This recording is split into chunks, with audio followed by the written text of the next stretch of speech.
Assalamualaikum warahmatullahi wabarakatuh. Alhamdulillahi rabbil alamin wal aqibatu lil muttaqin wala udwana illa 'alal zalimin.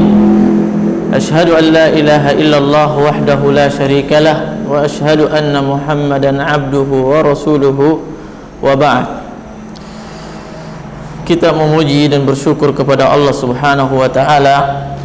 Pujian yang tiada henti-hentinya kita dalam menerima kenikmatan-kenikmatan, pemberian-pemberian Allah Subhanahu wa taala. Salam beserta salawat kita haturkan kepada Rasulullah sallallahu alaihi wasallam. Dialah manusia yang senantiasa dipuji oleh umatnya, kawan ataupun musuh, yang menjadi uswah kepada manusia, yang tidak ada seorang pun mengingkari akan kebaikannya, walaupun orang tersebut adalah orang yang tidak mempercayainya, orang yang tidak mengimani Rasulullah sallallahu alaihi wasallam.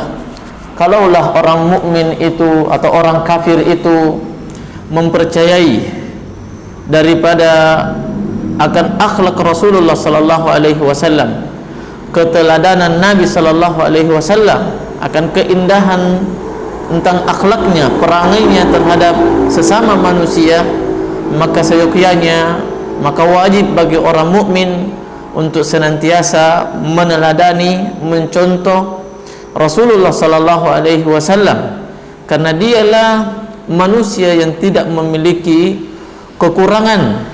Kalau dia memiliki kekurangan, maka dia telah diberikan dan diliputi daripada rahmat Allah Subhanahu wa taala. Alhamdulillah, malam ini kita memasuki surat Al-Bayyinah. Surat Al-Bayyinah, atau kata para ulama menyebutkan dengan awal surat, yaitu surat Lam yakunil ladzina kafaru. Lam yakunil ladzina kafaru. Nah, surat ini diturunkan di mana? Di Mekah. Beliau lagi-lagi mengisyaratkan tentang adanya khilaf, perbedaan pandangan, pendapat di kalangan ulama dengan menyebutkan Makkiyah atau Madaniyah. Namun jumhur ulama bahwa surat ini diturunkan atau dia bagian daripada surat-surat Madaniyah, surat-surat Madaniyah. Surat ini memiliki 7 ayat. Surat ini memiliki 7 ayat. Bismillahirrahmanirrahim. Lam yakunil ladzina kafaru min ahlil kitabi wal musyrikina munfakin hatta ta'tiyahumul bayyinah. Firman Allah Subhanahu wa taala kita artikan bahwa orang-orang kafir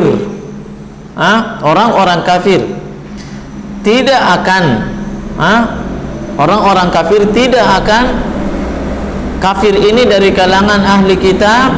Siapa itu ahli kitab? Yahudi dan Nasrani. Wal musyrikin, dan siapa? Orang-orang musyrik. Siapa itu orang musyrik? Selain daripada Yahudi dan Nasrani. Selain daripada Yahudi dan Nasrani. Siapa mereka? Orang-orang yang menyembah berhala. Orang-orang yang menyembah berhala. Menyembah berhala. Kalau orang Yahudi menyembah Uzair dengan mengatakan bahwa Uzair itu adalah ibnullah, anak Allah. Adapun siapa? Orang Nasrani mengatakan bahwa Isa itu adalah anak Tuhan, ibnullah. Dua-duanya saling mengagungkan siapa yang mereka cintai. Dua-duanya mereka mengagungkan siapa yang mereka cintai. Kemudian orang musyrik ingin keluar daripada dua ini, dari dua kelompok ini, Yahudi dan Nasrani, dengan mengambil sesembahan selain yang tidak ada kaitannya dia anak Allah atau bukan anak Allah, yaitu mengambil makhluk selain daripada manusia, selain daripada manusia. Dua Yahudi dan Nasrani ini adalah dua-duanya menyembah daripada siapa? Manusia. Namun masih senantiasa mengatakan atau beranggapan bahwa yang mereka sembah Yahudi dan Nasrani ini adalah ada kaitannya, silsilah keturunannya antara Nabi Isa dengan Allah Subhanahu wa taala, karena dia adalah anak Allah. Yang kemudian mereka mengatakan bahwa kenapa tatkala ditanya kenapa menyembah Nabi Isa tidak menyembah nabi yang lain, karena mereka mengatakan bahwa bahwa Nabi Isa ada, diciptakan atau dia ada tanpa bapak, tanpa bapak. Orang siapa? Orang Yahudi menyembah Uzair juga demikian, bahwa dia adalah pilihan Allah Subhanahu wa taala, manusia pilihan. Intinya bahwa dua-duanya menyembah dikarenakan kesalehan mereka berdua. Kesalehan Nabi Isa, kesalehan daripada Uzair. Ini menunjukkan bahwa mereka, kecintaan mereka itulah yang membuat mereka menyembah kepada Isa, menyembah kepada Uzair. Antara Yahudi dengan Nasrani, mereka menyembah selain daripada Allah disebabkan karena cinta, karena cinta. Rasulullah sallallahu alaihi wasallam mengatakan kepada kita, la tatruni kama atrata al-yahudi wan nasara. Jangan kalian menyembah mencintai kami berlebih-lebihan dalam mencintai. Sebagaimana berlebihannya kecintaan orang Nasrani terhadap Nabi Isa, kecintaan orang Yahudi terhadap Uzair. Maka kita tidak boleh mencintai seseorang yang dengan cinta yang berlebihan. Namun kemudian tatkala kita dua kelompok ini kita tidak boleh mengikuti mereka keduanya, maka jangan kita mengambil sebuah jalan yang kemudian kita tidak miring ke satu, tidak miring kedua, namun tidak juga tidak mengambil keduanya, mengambil jalan yang lain, namun juga tidak berpatokan daripada wahyu Allah Subhanahu wa taala. Jadinya orang-orang musyrik di sana. Jadinya orang-orang musyrik. Mereka tidak mau tidak mau membangun cinta sama dengan cintanya orang Nasrani. Tidak mau juga membangun cinta sama dengan cintanya orang musyrik yang kemudian ingin beribadah kepada Allah Subhanahu wa taala. Mereka ingin beribadah, melakukan ibadah, tapi tidak dibawa naungan tuntunan daripada wahyu Allah. Apa jadinya? Maka mereka lebih buruk, orang musyrik ini lebih buruk daripada Yahudi dan Nasrani.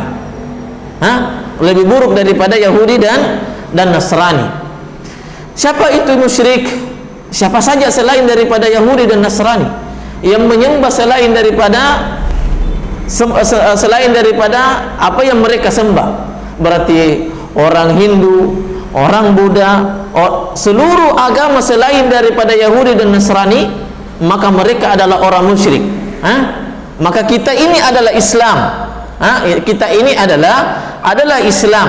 Siapa kita sembah? Hanyalah Allah Subhanahu wa taala. Hanyalah Allah Subhanahu wa ta'ala. Yang kemudian Allah mengatakan, qul ya ahlal kitabi ta'alu ila kalimatin sawa'in bainana wa bainakum. Qul ya ahlal kitabi ta'alu ila kalimatin sawa' bainana wa bainakum. Allah Subhanahu wa ta'ala memerintahkan kepada Rasulullah SAW, wahai ahli kitab. Siapa dia? Yahudi dan Nasrani. Ta'alu ila kalimatin sawa'. Ayo kita menyatu saja. Sawa bainana wa bainakum, sebuah kalimat, sebuah ungkapan yang kamu juga sepakat, Yahudi sepakat, orang Nasrani juga sepakat, bahwa yang paling mulia daripada Uzair, daripada siapa Uzair dengan Nabi Isa adalah Allah Subhanahu wa taala. Mereka akuin itu. Makanya Rasulullah SAW diperintahkan ta'alu ila kalimatin sawa, diajak mereka oleh Nabi sallallahu alaihi wasallam untuk bersatu, karena mereka membangun kecintaan, membangun ibadah di atas cinta sesuai dengan siapa yang mereka cintai. Dan ini juga diikutin oleh kaum muslimin. Bagaimana mereka mengikuti orang Nasrani dan Yahudi? Membangun kecintaan perorangan, personal, dikarenakan dia telah lebih banyak manfaatnya, lebih banyak faedahnya, lebih banyak kebaikan yang dia rasakan, sehingga dia membangun kecintaan di sana. Sebagian yang lain juga membangun kecintaan, saya tidak mencintai apa yang kamu cintai, tapi saya mencintai ini, fulan tertentu. Maka saya pun membangun. Kenapa? Karena saya tahu kebaikannya. Semua kebaikannya dia paparkan. Semua kebaikannya dia paparkan. Maka apa jadinya? Maka jadilah mereka orang yang ta'assub. Tidak mau belajar kecuali sama gurunya. Sehingga mereka pun mengeluarkan pendapat, seluruh pendapatnya berasal dari gurunya. Tatkala dia mendapati pendapat yang berbeda dari gurunya, maka dia ingkarin. Maka sama dengan halnya dengan orang Yahudi dan Nasrani. Tidak pernah orang Yahudi membenarkan ibadahnya orang Nasrani. Orang Nasrani juga tidak pernah membenarkan ibadahnya siapa? Orang Yahudi. Demikian juga dalam Islam ada demikian. Ada perilakunya demikian. Bagaimana mereka? Ibadahnya, kebaikan yang dia peroleh, yang dia anggap sebuah kebaikan kalau dia berasal dari gurunya. Padahal itu bukan jalan yang terbaik untuk memecahkan sebuah perkara, sebuah masalah. Perbedaan pendapat, kata Allah Subhanahu wa taala, apa dia? Firman Allah Subhanahu wa taala, "Fa in tanaza'tum fi syai'in farudduhu ila Allah wa rasulih." Kalau kalian berbeda pandangan, kembalikan kepada Allah Subhanahu wa taala. Kalau kita berbeda pandangan, kemudian pandangan kita hanya kita mengambil pandangan dari guru saja, setiap kita mengambil dari gurunya, maka tidak akan, wallahi tidak akan bersatu. Guru kamu itu guru kamu, ini guru saya. Ini pendapat guru saya, ini dan seterusnya, maka tidak akan ketemu. Maka semuanya akan kembali, fa in tanaza'tum fi syai'in farudduhu ila Allah. Ini untuk orang siapa? Orang beriman. Tadi qul ta'alu ila kalimatin sawa'in bainana wa bainakum, ini untuk orang-orang di luar daripada Islam, yang setiap agama memiliki sesembahan yang sama, sesembahan yang sama. Bahkan kata kita tahu siapa Dr. Zakir Naik begitu tatkala dia menjelaskan tentang agama Hindu, Buddha dan seterusnya, mereka pun mengakui bahwa yang paling mulia adalah Allah Subhanahu wa taala. Yang paling mulia adalah Allah. Maka kalimat qul ta'alu ila kalimatin sawa'in bainana wa bainakum, kembalilah ke sini, kita bersatu saja, karena kita terhadap di atas kalimat yang sempurna, yang kita tidak mengingkarinya masing-masing. Orang Islam tidak mengingkarinya lebih-lebih, orang Yahudi tidak mengingkarinya, orang Nasrani, orang di luar daripada dua agama ini juga tidak mengingkarinya. Kita adalah agama yang pemersatu. Agama Islam adalah agama pemersatu. Nah, yang kemudian sebagian ulama mengatakan bahwa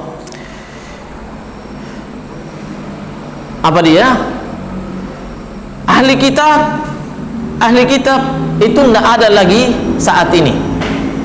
Tidak ada lagi saat ini.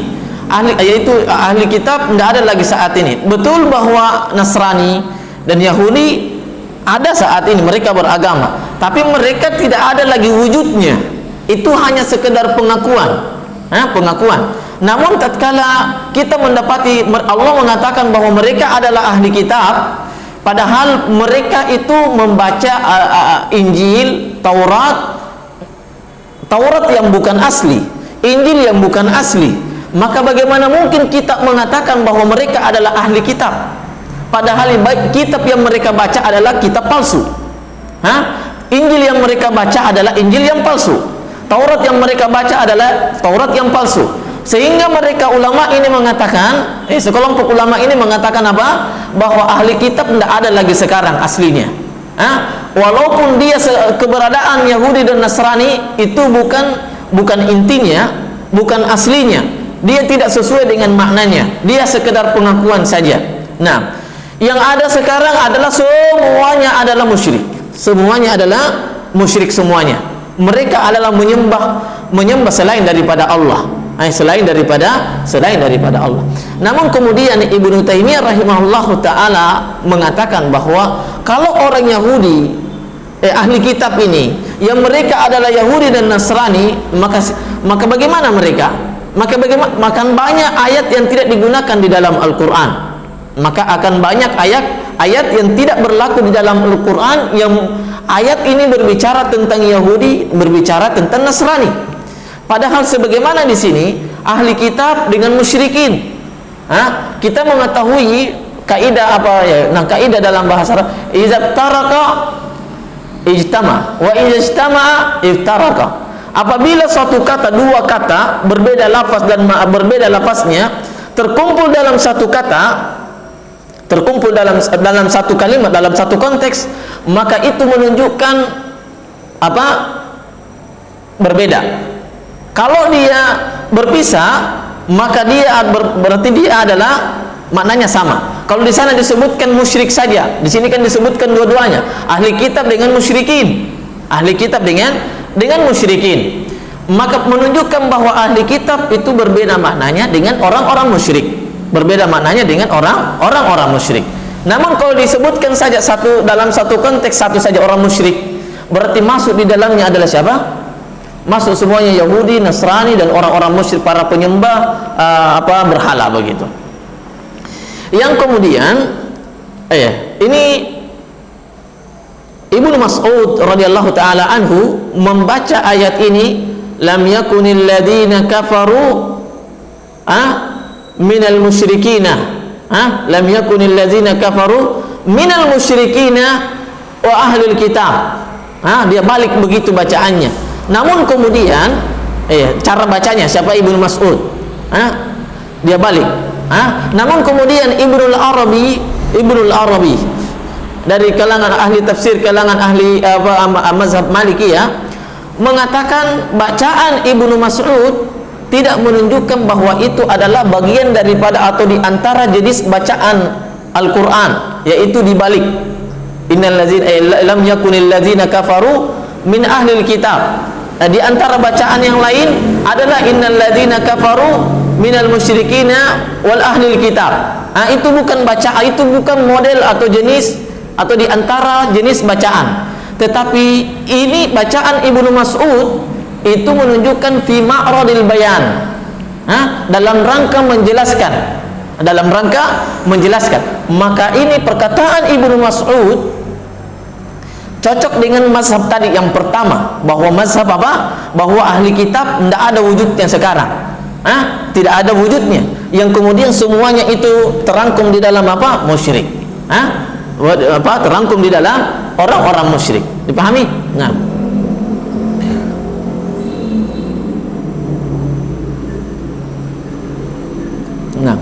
lam yakunil ladzina kafaru min ahlil kitabi wal musyrikina munfakkin. Nah, di sini beliau juga menyebutkan apa dia? Abadatul asnam. Para penyembah berhala. Itu orang-orang musyrik. Munfakkina, apa itu munfakkin? Di sini dia ambil zailina ammahum alaih. Zailin, mereka tidak akan hilang. Berarti siapa ini yang hilang? Orang-orang Yahudi dan Nasrani atau orang-orang musyrik seluruhnya selain daripada di mana ini? Di Mekah. Di Mekah. Bahwasanya orang musyrik ini sebelum diutusnya Nabi sallallahu alaihi wasallam, sebelum diutusnya, mereka orang-orang musyrik ini berkata, kami tidak akan meninggalkan kekufuran kami, kemusyrikan kami, kesyirikan kami, berhala kami, kecuali kalau sudah diutus seorang rasul terakhir yang Allah janjikan di dalam Taurat, di dalam Injil. Maka tatkala diutusnya Rasul sallallahu alaihi wasallam, maka mereka pun apa? Berbalik arah. Mereka pun munfakkin. Apa itu munfakkin? Berpencar-pencar. Ada yang beriman, ada yang tidak beriman. Ada yang beriman, ada yang tidak beriman. Padahal sebelum diutus Nabi sallallahu alaihi wasallam menjadi nabi dan rasul, mereka sepakat bahwa kami tidak akan meninggalkan kesyirikan kami kecuali kalau sudah diutus seorang rasul terakhir. Itu janji mereka. Maka orang Yahudi, orang yang Nasrani dan orang Yahudi paling gencar dalam hal ini, dalam menyelisihi apa? Perjanjian dengan kaum muslimin, mereka adalah jagonya. Maka seorang mukmin hendaknya memiliki apa? Kehati-hatian dengan orang Yahudi. Bagaimanapun perjanjian kita dengan mereka, maka insya Allah mereka akan mengingkari perjanjian itu di dalam Islam. Seluruh perjanjian yang diakatkan diikat di dalam Islam dengan bersama orang Yahudi, kecuali mereka tidak orang Islam tidak pernah melanggarnya kecuali mereka yang duluan. Zimmi, membayar jizyah, tidak mengadakan peperangan selama beberapa tahun dan seterusnya, maka mereka yang memulai melanggar perjanjian itu, melanggar perjanjian itu. Dan ini buktinya bahwa kalimat mereka sebelum datangnya Rasulullah SAW, mereka sepakat bahwa Nabi SAW, apa kami tidak akan meninggalkan kekufuran, kesyirikan, kecuali datang seorang Nabi, datang Rasul yang diutus. Nah, maka tatkala datang Nabi SAW, maka mereka pun apa? Mereka pun berpencar-pencar. Lam yakunil ladzina kafaru min ahlil kitab wal musyrikina munfakin. Nah, munfakin. Nah, Ibnu Kaisan rahimahullah taala di antara pakar ahli tafsir, namanya Ibnu Kaisan, mengatakan bahwa ayat ini Allah ingin mengabarkan kepada kita semua. Allah mengabarkan kepada kita semua bahwa di sana ada orang yang mengabarkan kepada kita semua, di sana ada orang yang terselamatkan dari apa dia? Dari kejahilan, dan dari kesyirikan. Terselamatkan dari kejahilan dan dari kejahilan, ada kejahilan dan kesyirikan, yang kemudian sekaligus mengabarkan kepada kita semua tatkala kita tidak berbuat syirik, dan ini adalah nikmat. Dan ini adalah nikmat.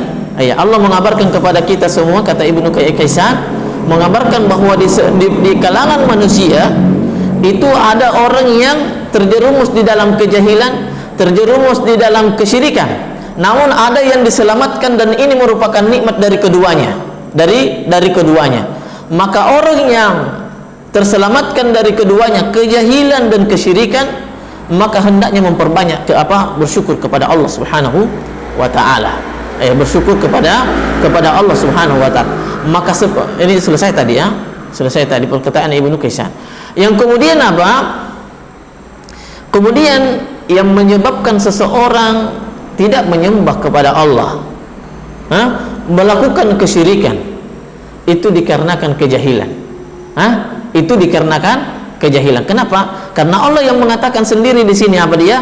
Lam yakunil ladzina kafaru min ahlil kitabi wal musyrikin munfakina hatta ta'tiyahumul bayyinah.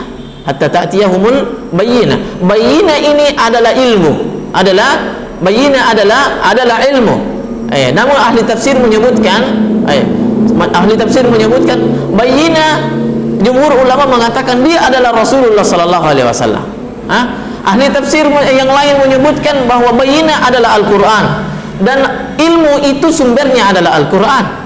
Saya sebutkan tadi bahwa adalah yang membuat seseorang bisa bertauhid, menyembah dengan baik kepada Allah adalah karena ilmu. Dan yang membuat seseorang terjatuh dalam kesyirikan, berbuat maksiat adalah kejahilan, adalah kejahilan. Nah, di sini beliau menyebutkan di antara makna munfakin yang disebutkan oleh para ulama, apa dia? Zailin, hilang. Artinya orang-orang musyrik Yahudi dan Nasrani, para penyembah berhala, tidak akan sirna di muka bumi ini hingga Rasulullah sallallahu alaihi wasallam diutus. Itu yang pertama. Ini penafsiran di sini yang kita sebutkan. Nah, orang-orang Yahudi, penafsiran yang lain disebutkan munfakin adalah maknanya adalah munfasilin. Munfasilin. Di sini zailin, di sini penafsiran yang lain disebutkan munfasilin. Orang-orang musyrik berarti maknanya apa? Orang-orang musyrik tidak akan meninggalkan, memisahkan dirinya dari kesyirikan mereka hingga Rasulullah sallallahu alaihi wasallam diutus. Hingga Rasulullah sallallahu alaihi wasallam diutus. Nah, mereka tidak akan meninggalkan, memisahkan diri dari kesyirikan mereka. Nah, Lam yakunil ladzina kafaru min ahlil kitab wal musyrikina munfakkin. Munfakkin. Apa dia? Munfakkin yabrahun. Yani mubrihin, bariha, yabrahu. Maksudnya senantiasa mereka. Sebagian ulama mengatakan bahwa mereka tidak akan mati. Orang-orang musyrik ini, Yahudi dan Nasrani dengan para penyembah berhala, ini makna yang lain. Bahwa mereka tidak mati kecuali sudah sampai Al-Quran, sampai hadis kepada mereka tentang apa? Islam ini adalah agama yang benar. Bahwa Islam ini agama tauhid, inilah yang benar. Nah, inilah yang benar. Dan ini sesuai dengan apa?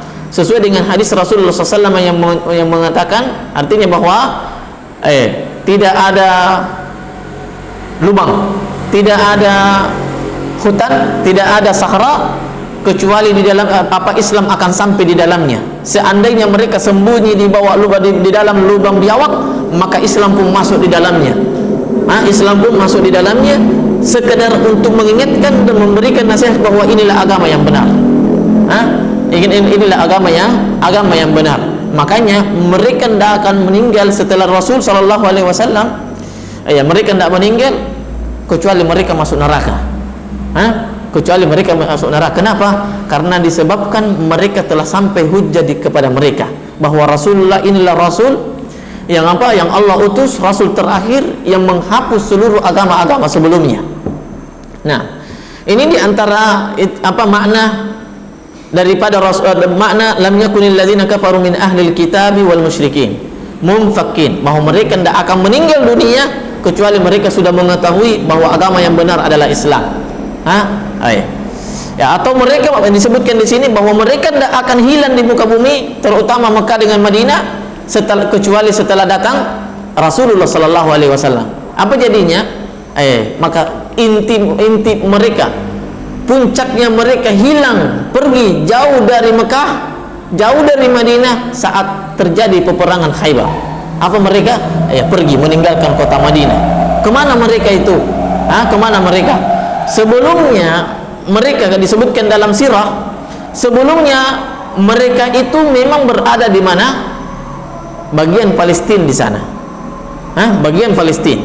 Yang kemudian tatkala mereka membaca di dalam Injil mereka, di dalam Taurat mereka, bahwa akan ada nabi yang paling mulia, nabi yang paling terakhir, nabi yang paling lebih istimewa daripada nabi-nabi sebelumnya, maka mereka pun bergegas meninggalkan Palestina ke kota Mekah, ke kota Madinah, pergi ke sana. Dalam rangka apa itu? Supaya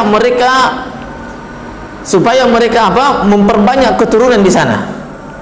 Dengan harapan Rasul ini muncul dari keturunan mereka. Karena sudah disebutkan bahwa Rasul ini akan muncul di Jazirah Arab, di Mekah di sana. Bukan muncul lagi bagian di sana Irak, Palestina dan seterusnya. Sebelumnya banyak Rasul diutus di sana. Banyak Rasul, banyak Nabi diutus di sana, Palestina, Irak dan seterusnya. Namun ini Rasul terakhir adalah Rasul yang diutus bukan di negeri mereka, tetapi di negeri di kota Jazirah Arab Mekah itu, dengan Madinah. Maka mereka pun datang berbondong-bondong ke sana. Namun Allah Subhanahu wa taala memang tidak menginginkan Rasul yang terakhir Nabi sallallahu alaihi wasallam muncul dari kalangan mereka, yang orang-orang Bani Israel, karena sudah banyak ini Rasul yang muncul. Namun tetap saja mereka diingkari Nabi Musa. Bagaimana perlakuan orang-orang Israel kepada Nabi Musa alaihissalam, bagaimana perlakuan Bani Israel terhadap Nabi Isa alaihissalam, bagaimana perlakuan mereka terhadap siapa? Kepada Shu'aib dan seterusnya nabi-nabi yang lainnya. Semuanya mereka ingkari. Semuanya mereka ingkari. Yang kemudian Allah Subhanahu wa taala dalam pandangan orang Yahudi, orang Bani Israel ini, bahwa orang Arab ini adalah orang yang tingkat sosialnya, kastanya ini sangat rendah. Sangat rendah. Mereka orang Arab ini adalah orang yang dipandang sebelah mata. Orang Arab ini.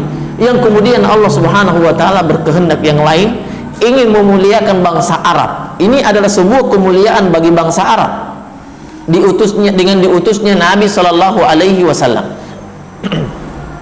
yang bukan dari kalangan orang-orang Israel. Nah, tatkala datang Nabi sudah diutus,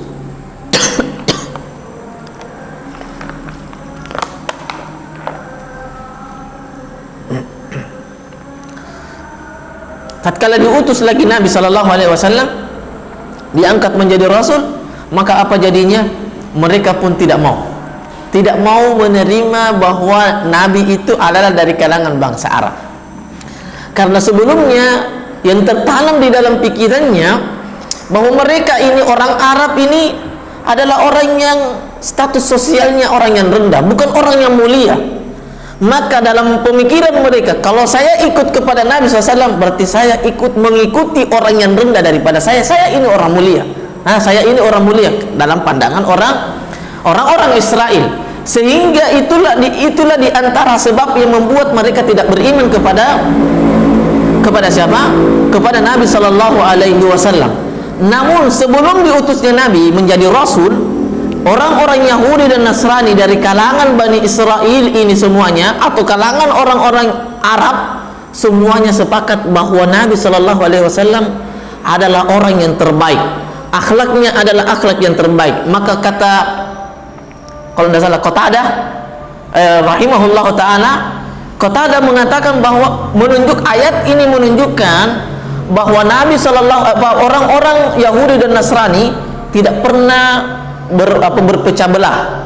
Semuanya sepakat bahwa orang yang paling mulia adalah Nabi Sallallahu Alaihi Wasallam. Orang yang paling bagus akhlaknya adalah Nabi Sallallahu Alaihi Wasallam. Tatkala dia sudah diutus menjadi Rasul, maka apa yang muncul? Hasad, iri dan dengki. Bukan karena nabinya sebagai Rasul, tetapi karena risalah ini diberikan kepada Nabi Sallallahu Alaihi Wasallam, bukan diberikan kepada Bani Israel, sehingga mereka hasad. Jadinya apa? Sebelumnya menjadi orang yang paling dicintai, berubah menjadi orang yang paling dibenci. Dia yang mengikrarkan dia orang yang terbaik. Tatkala Rasul datang, maka dia punya berbalik 100 derajat, menjadi manusia yang dibenci. Sehingga yang sebelumnya dijulukin sebagai Al-Amin, berubah istilahnya, bahkan lebih banyak keburukannya. Apa dia? Sihir, tukang sahir, dukun, penyair, dan semuanya terangkum di dalamnya. Disebutkan apa? Dia tukang penyihir, dia tukang penyair, dia adalah orang yang pendongeng. Semuanya terangkum dalam satu kata, bahwa dia adalah berdusta. Semuanya terangkum dalam satu kata, bahwa mereka menginginkan sebuah kalimat yang tertuju kepada Nabi, bahwa Nabi itu adalah pendusta. Padahal dia sebelumnya yang mengatakan dia adalah Al-Amin, kepercayaan umat ini. Subhanakallahumma rabbana wa bihamdik, asyhadu an la ilaha illa anta, astaghfiruka wa atubu ilaik. Assalamualaikum warahmatullahi wabarakatuh.